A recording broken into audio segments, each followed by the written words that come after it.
नमस्कार, खबरों की खबर में आपका स्वागत है। आज एक ऐसा खुलासा हुआ है, खुफिया कैमरे ने कुछ ऐसी चीजों को पकड़ लिया है जिससे कांग्रेस पार्टी में हाहाकार मचा हुआ है। मसला छत्तीसगढ़ का है, लेकिन आग लगी हुई है 10 जनपद में।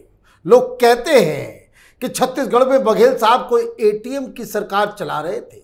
ये बीजेपी वालों का आरोप है कि पैसा कलेक्शन हो रहा था छत्तीसगढ़ में और पैसा भेजा जा रहा था दिल्ली।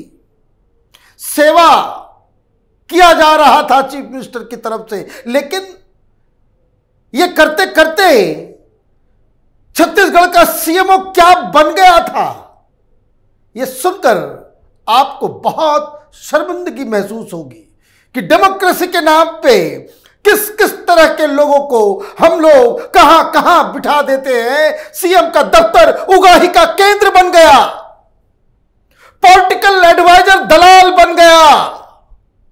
यह पत्रकार था कभी, यही लेफ्ट लिबरल कमाल बीबीसी में काम करने वाला यह विनोद वर्मा। धंधा शुरू कर दिया इन लोगों ने पत्रकारिता के नाम पे।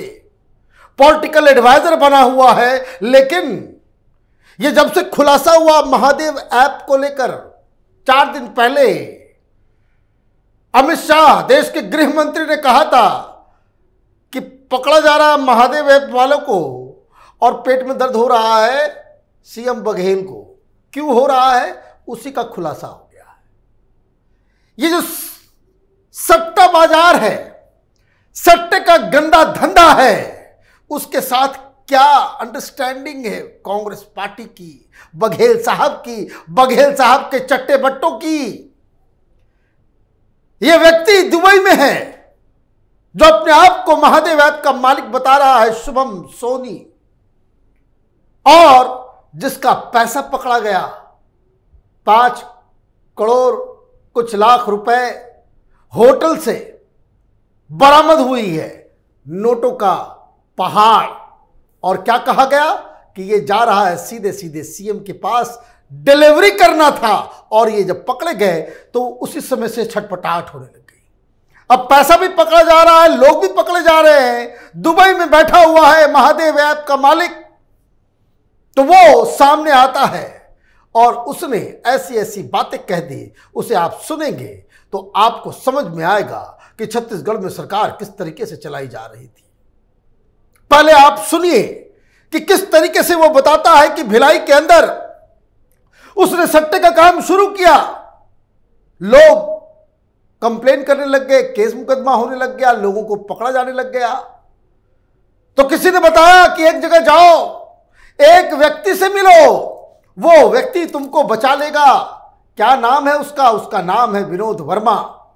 ये पत्रकार बीबीसी में काम कर चुका है, अमर उजाला में काम कर चुका है, और ये कांग्रेसी दलाल शुरू से था, पत्रकार बना हुआ, जैसे अभी बने हुए बहुत सारे, काम दलाली का। और ये सुर्खियों में उस वक्त आए थे जब वहां पे बीजेपी की सरकार थी, तो बीजेपी के नेताओं का ये होटल में मॉफ वीडियो, सेक्स सीडी और उससे एक्सटॉर्शन करने का काम ये है पत्रकार जिनके लिए जब इसकी गिरफ्तारी उस वक्त हुई थी, यही रवीश कुमार, यही सारे लोग डाउन कर रहे थे कि भाई पत्रकारों के ऊपर कार्रवाई हो रही है। छाती पीटना शुरू किया था, लेकिन सीडी भी पकड़ गई, इनका जुर्म भी खत्म हुआ। लेकिन जब वहां पे बघेल साहब की सरकार बनी तो यह व्यक्ति, जिसे सत्ता के गलियारों में पैर नहीं रखने देना चाहिए था, उसे पॉलिटिकल एडवाइजर बना लिया। अब ऐसे दलालों को आप पॉलिटिकल एडवाइजर बनाओगे तो क्या होगा? तो ये जो शुभम सोनी है, जो महादेव ऐप चला रहा था, सट्टेबाजी का धंधा कर रहा था, कुछ लोग इसके पकड़े गए, तो वो वहां जाकर के किसी ने बताया ये वर्मा साहब से जाकर के मिल लो, ये बड़े खास आदमी है सीएम के। जाकर के ये मिल लिया और ये कहा कि हमारे बच्चे जो है गिरफ्तार हो रहे हैं, उनको छुटवाओ। तो इसने कहा कि 10 लाख रुपए महीने हमें दो। ये सीएम का पॉलिटिकल एडवाइजर 10-10 लाख रुपए महीने ले रहा है, और ये शुभम सोनी कह रहा है उसके पूरे सबूत इसके पास है। अब तक तो उसको जेल में होना चाहिए था, लेकिन क्या क्या खुलासा किया, यह महादेव ऐप के मालिक की जुबानी सुनिए। मेरा गैम्बलिंग का काम बहुत अच्छे से चलने लगा था फिर भिलाई में, और ये तो बहुत ही छोटे से काम चालू हुआ था। उसके बाद धीरे धीरे काम बढ़ता गया। अब काम बढ़ता गया, उसके बाद हमारा लाइफस्टाइल भी चेंज होता गया क्योंकि पैसा बहुत आ रहे थे। तो सब नोटिस करने लगे, मेरे मतलब जो आसपास के लोग हैं वो लोग नोटिस करने लगे। धीरे धीरे बात ऊपर तक गया, तो फिर कंप्लेन वगैरह भी होने लगा। तो फिर ऐसा हुआ कि अब प्रोटेक्शन का जब बहुत ज़रूरत था हमको, क्योंकि लड़के भी अंदर हो रहे थे कुछ कुछ। तो उसके बाद मुझे पता चला वर्मा जी के बारे में। फिर मैंने उनसे मीटिंग की। फिर मुझे समझ लो हफ्ता वसूली वाला काम चालू हो गया। अब वर्मा जी से मैंने मीटिंग किया, तो फिर उनसे बात हुआ, और ये हुआ कि अब उनको मुझे हर महीना 10 लाख रुपए देना है। तो वो भी ओके हो गया। अब हर महीना मैंने उनको 10 लाख रुपए देना चालू कर दिया। तो काम अब बढ़िया चलने लगा मेरा, और पैसा भी कमा रहे थे हम, सब कुछ ओके था। उसके कुछ दिन बाद ऐसा हुआ कि हमारे लड़के फिर अंदर हुए। अब वो छूट ही नहीं रहे हैं वापिस। तो मैंने वर्मा जी को कॉल लगाया कि सर अब ये कैसे हो गया, आपको तो मैं पैसा भी दे रहा हूँ, उसके बाद भी लड़के अंदर हो रहे हैं और छूट भी नहीं रहे, बाहर निकल ही नहीं रहे वो लोग। तो वो बोले कि चलो करते हैं कुछ। फिर उसके बाद भी लड़के नहीं छूटे। फिर मैंने वापस कॉल किया उनको, तो वो बोले कि भैया लगता है अभी यहाँ से काम नहीं होगा, मैं चलो आपको किससे मिलवाता हूँ, ऐसा करके बोले हो। मैं बोला ठीक है सर मिलवा दीजिए, बस लड़के लोग को बाहर निकलवाना है। तो वो मेरे को लेके गए, साथ में लेके गए रायपुर। मैं बोला ठीक है मिलवा लो भैया जिससे भी मिलवाना है।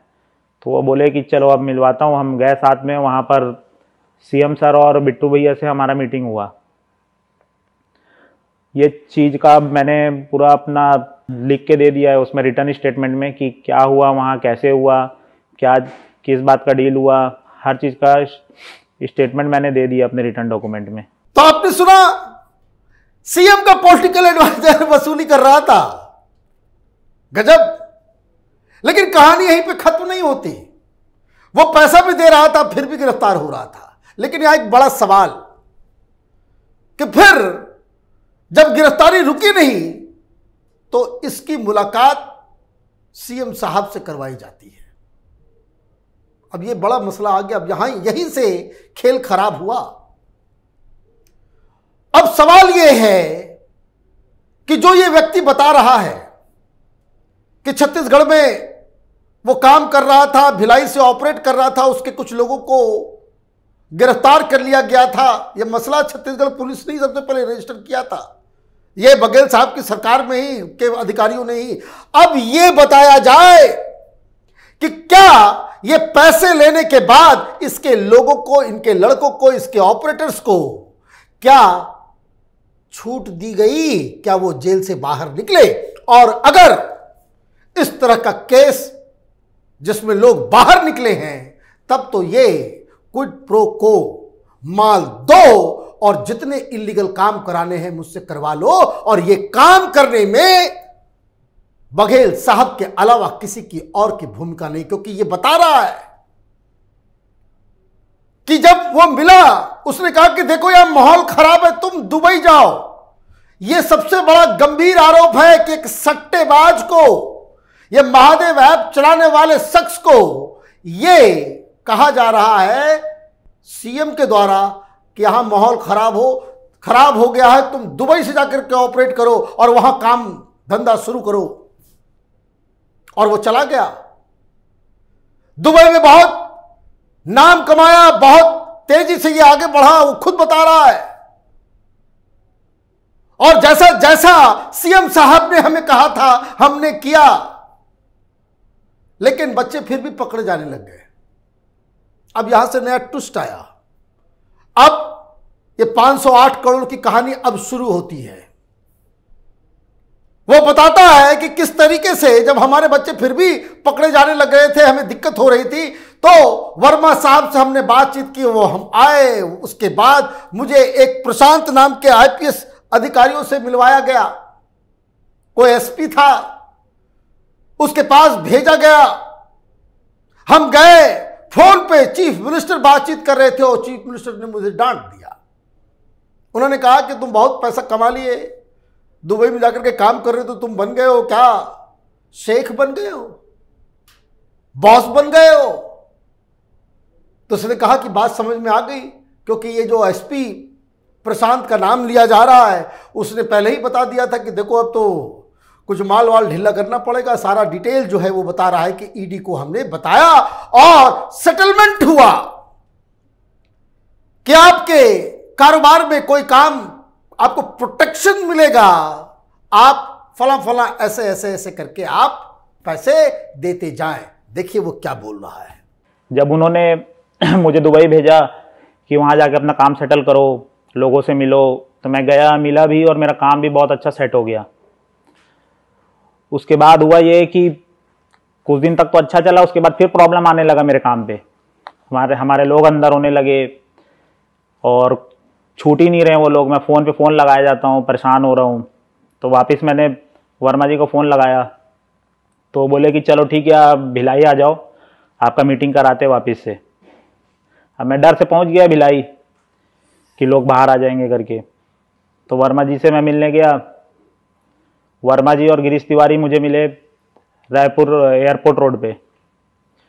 वो फिर लेके गए वर्मा जी तो वहीं उतर गए, फिर गिरीश तिवारी मुझे लेके गए हमारे उस समय के एसपी हैं प्रशांत अग्रवाल जी, उनसे जाके मेरा मीटिंग कराया। अब मैं उनको अपना प्रॉब्लम पूरा शेयर किया, तब वो फ़ोन घुमाए और उसके बाद वो बात किए। लाउड स्पीकर में ही था फ़ोन, तो सीधा सीधा आवाज़ तो समझ आ ही रहा था, हमारे बघेल जी का ही आवाज़ था वो। तो पूरा प्रॉब्लम बताने के बाद उन्होंने वहाँ से ये बोला कि कैसे रे सोनी, तेरे को मैं वहाँ भेजा था दुबई काम सेट करने के लिए, तू तो मालिक बन के बैठ गया है, शेख बन गया क्या वहाँ का। अब मैं कुछ बोल ही नहीं पाया, एकदम मुंह उदास सा हो गया। तो मैंने यही बोला कि सर हम तो छोटे आदमी हैं, आप बताओ क्या करना है, जैसा बोलोगे हम वैसा करेंगे। तो बस वो यही बोले कि ठीक है, आप प्रशांत जी से बात कर लो, वो आपको बता देंगे क्या कैसे करना है। मैं बोला ठीक है सर। उसके बाद हम चल गए वहाँ से। उसके बाद प्रशांत अग्रवाल जी से तो डील हो गया था कि क्या कैसे देना है, और वो सब तो मैंने अपने रिटर्न स्टेटमेंट में भी बता दिया है। इसने सारी बातें बताई, खुल के बताई है, और ईडी के सामने ये सारा रिटर्न और सबूतों के साथ इसने दिया। और ये बार बार इस बात को कह रहा है कि 508 करोड़ रुपए हमने सीएम साहब तक पहुंचाए हैं उनके आशीर्वाद के लिए। तो अब ये भी जरा सुनिए कि क्या वो दावे कर रहा है। तो प्रशांत अग्रवाल जी के जब मेरा मीटिंग हुआ उसके बाद से मैंने अब तक 508 करोड़ रुपए दे चुका है। हमारे बघेल साहब, बिट्टू भैया और उनके जो लोग हैं उनको मैंने 508 करोड़ रुपए दिया है। उसके बाद भी मेरा काम नहीं हो रहा है, मेरे काम में डिस्टर्बेंस हो रहा है इतना ज़्यादा। मैं इतना परेशान हो गया हूँ इस सिस्टम से, अब क्या करूँ समझ नहीं आता है। ज़बरदस्ती का अब मेरे ऊपर ईडी का कार्रवाई चालू हो गया है। अब ऐसा कुछ होगा मेरे साथ, इतना पैसा देने के बाद भी, तो मैं क्या करूं बताओ। अब इसकी बात तो हो गई, इसने तो सारी पोल पट्टी खोल दी। बघेल साहब क्या करेंगे? बघेल साहब आकर के बता रहे कि देखिए वो उसका वो नहीं है, इसका ये नहीं है, उसका वो नहीं है। बेकार की दलीलें आप देने से बचिए। पहली बात यह कि आरोप आपके पॉलिटिकल एडवाइजर के ऊपर लगाया, आपने उसको भगाया, कोई तहकीकात की? क्यों? क्योंकि सब एक ही थाली के चट्टे बट्टे हैं। आप उस व्यक्ति के इंटेंशन, टाइमिंग और सारी चीजें कि भाई ये गोदी मीडिया ये दिखा रहा है, ये बता रहा है, ये सब कहने से बात नहीं बनेगी। ईडी में दिया गया आरोपियों का बयान, सबूत, वो गवाह बन जाता है, वो एक सबूत के तौर पे उसको कोर्ट में पेश किया जाता है, जेल तो जाना ही पड़ेगा। अब इससे पिंड छुटाना तो बड़ा मुश्किल है। लेकिन दिक्कत क्या है कि जैसे ऐप वाला पकड़ा गया तो पेट में दर्द हो रहा था बघेल साहब को, अब बघेल साहब की पोल पट्टी खुली है तो पेट में दर्द हो रहा है 10 जनपद में लोगों को। कारण भाई एटीएम, ये पैसा गया कहाँ? ये 508 करोड़ रुपए कहाँ गए? जमीन खा गई, आसमान निकल गया, पाताल लोक चला गया, कहां गया?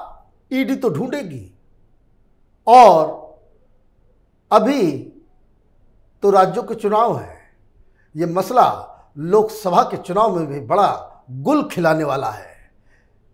कहानी यहीं खत्म नहीं हुई, कहानी के भी और कई सारे राज, कई सारे पन्ने खुलने बाकी है।